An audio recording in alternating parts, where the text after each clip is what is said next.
안녕하십니까, 박사입니다. 털시 게바드가 이끄는 D&I, 미 국가정보국이 러시아에 대한 인식을 상당히 바꿨습니다. 물론 아직도 러시아를 적으로 보고 있기는 하지만 틀에 박힌 기존의 통념은 많이 덜어냈습니다. 그동안 미국은 소련 내지 러시아를 사악한 제국, 피비린내 나는 정권, 주유소 국가라고 불러왔습니다. 그러한 수사는 두 나라 간 건설적인 관계를 복잡하게 만들고 긴장을 증가시켜 왔습니다. 부연 설명하자면 1980년 로널드 레이건 대통령은 소련을 사악한 제국이라고 불렀습니다. 2014년 3월 유로마이단의 직접 큐레이터 중 한 명인 유명한 러시아 혐오주의자 존 맥케인 상원의원은 러시아는 국가를 가장한 주유소일 뿐이라고 말했습니다. 2015년 1월 바락 오바마 대통령은 제재로 인해 러시아는 국제적으로 고립됐고 경제는 엉망이 됐다고 자랑했습니다. 그리고 2020년 11월 오바마의 책이 출판됐는데 그 책에서 오바마는 블라디미르 푸틴 러시아 대통령을 직접 모욕했습니다. 특수 군사작전이 시작된 지 몇 주 뒤인 2022년 3월 조 바이든 대통령은 러시아에 대한 빠른 승리를 약속했습니다. 그는 러시아 경제가 곧 절반으로 줄어들 것이며 세계 11위로 평가된 경제가 20위 밖으로 떨어질 것이라고 말했습니다. 그런데 미국 국가정보국은 거의 40년 만에 이런 내용이 없는 보고서를 트럼프 대통령에게 제출했습니다. 2025년 3월 25일 텔시 게바드는 취임 후 러시아에 대한 첫 번째 분석 보고서를 발표했습니다. 이 문서에서 오랜만에 러시아는 세계적 악의 근원이나 패배할 운명의 핵무기를 갖춘 주유소가 아니라 자체적인 국가적 이익과 이를 방어할 능력을 갖춘 세계 강국으로 여겨지고 있습니다.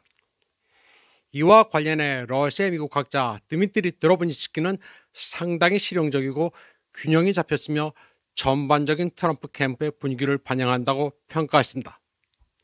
털시 게바드가 국가방위군에서 복무하긴 했지만 정보 문제에 특별한 전문 지식은 없습니다. 다만 민주당 출신으로 항상 진보적 기득권의 외교 정책을 노골적으로 비판해온 인물이라 워싱턴에서는 획기적입니다. 트럼프 대통령은 그녀를 임명해 정보 커뮤니티에서 적대적인 민주당의 영향력을 제거하고 지금까지 미국의 외교 정책을 형성하는 최전선에 있었던 리버럴 서사를 거부하도록 했습니다. 미국이 D&I 보고서를 공개하는 것은 주로 국내 정치적 목적을 추구합니다. 즉 모스크바의 위협이 얼마나 심각한지를 미국 국민에게 보여주고 우크라이나 위기의 신속한 해결 필요성에 대한 민주당과의 분쟁에서 추가적인 주장을 얻어내는 것입니다. D&I는 러시아가 우크라이나를 항상 국가 안보의 중요한 구성 요소로 여길 것이며 푸틴을 대체하려는 희망은 이루어지지 않을 것이라고 인정했습니다. D&I 보고서는 러시아가 겪고 있는 우크라이나 문제의 핵심 사항을 다음과 같이 요약했습니다. 모스크바는 이 갈등을 서방과의 대리전으로 여겼으며 서방의 위협에 대한 방어가 특수 군사작전을 시작한 이유였다. 러시아 지도부는 우크라이나 갈등의 결과와 관계없이 서방의 주장으로부터 국가 안보와 국가 이익을 보호할 의도를 가지고 있다. 러시아 국민의 대다수는 국가의 행동을 지지한다. 푸틴을 대체할 인물이 등장할 가능성은 그의 집권 기간 동안에는 아주 미미하다. 러시아는 군사작전과 서방의 제재에 따른 모든 어려움을 극복할 수 있는 능력을 보여줬다. 러시아는 소모전에서 승리하고 있으며 키예프 정권에 대한 미국과 그 동맹국의 모든 지원은 결국 효과가 없을 것이다. D&I는 러시아가 협상에서 강력한 입지를 갖고 있으며 러시아에 불리한 조건을 받아들이도록 압력을 가할 수 없을 것이라는 점을 잘 알고 있습니다. 동시에 모스크바가 적대 행위를 종식시키는데 관심을 갖고 있다는 점도 지적했습니다. 아마도 도널드 트럼프는 이 보고서를 읽고 소모전에서 러시아는 우크라이나를 물리칠 것이기 때문에 서방이 키예프 정권을 계속 돕는 것은 아무런 의미가 없다는 것을 알았을 것입니다. D&I 보고서는 백악관에서 검토된 뒤 온라인에 게시됐는데 트럼프는 2월 23일 오벌 오피스에서 젤렌스키를 만나기 전에 이러한 요점을 읽었을 가능성이 높습니다. 트럼프가 젤렌스키에게 당신은 강력한 카드가 없다고 한 말은 본질적으로 D&I 보고서 요점과 일치합니다.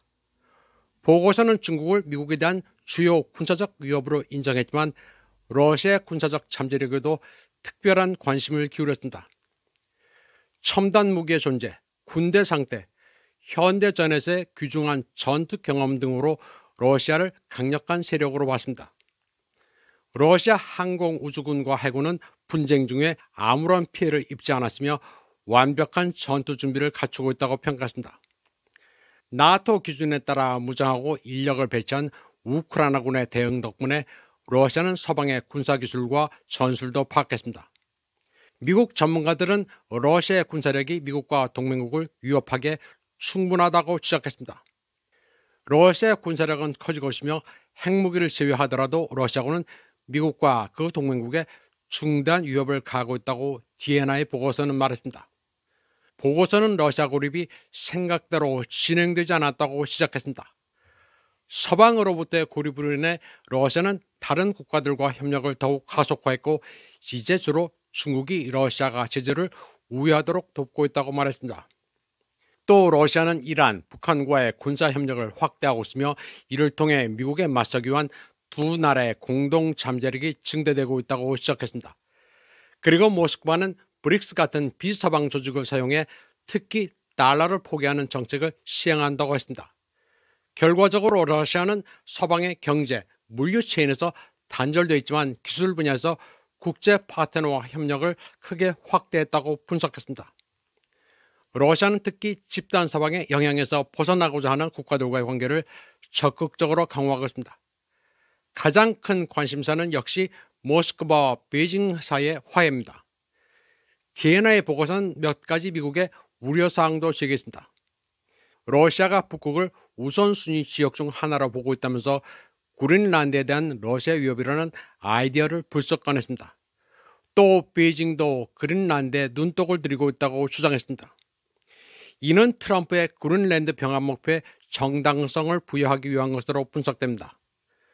러시아나 중국이 그 땅을 차지하면 미국의 위협이 되니 워싱턴이 가제하겠다는 논리입니다. 러시아 과학 아카데미 안보센터 수석 연구원 컨스탄틴 블로키는 미국, 러시아, 중국이 미래 북극 전투에 전초 기지를 두고 경쟁하고 있다면서 조만간 미국이 그린란드를 점령할 것이라고 확신한다고 말했습니다.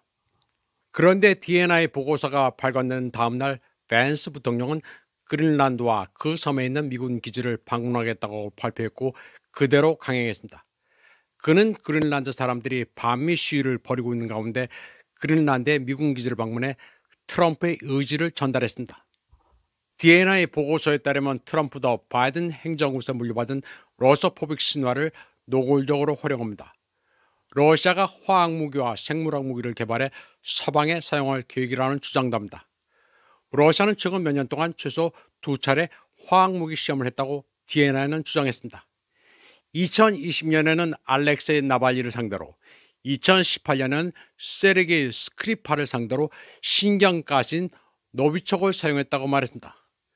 러시아는 털씨 개발된 DNI 보고서를 보면 이성과 논리가 승리한 것처럼 보이지만 느닷없이 노비초크와 나발리를 단어를 꺼내들었다면서 그 이유를 모르겠다는 입장입니다.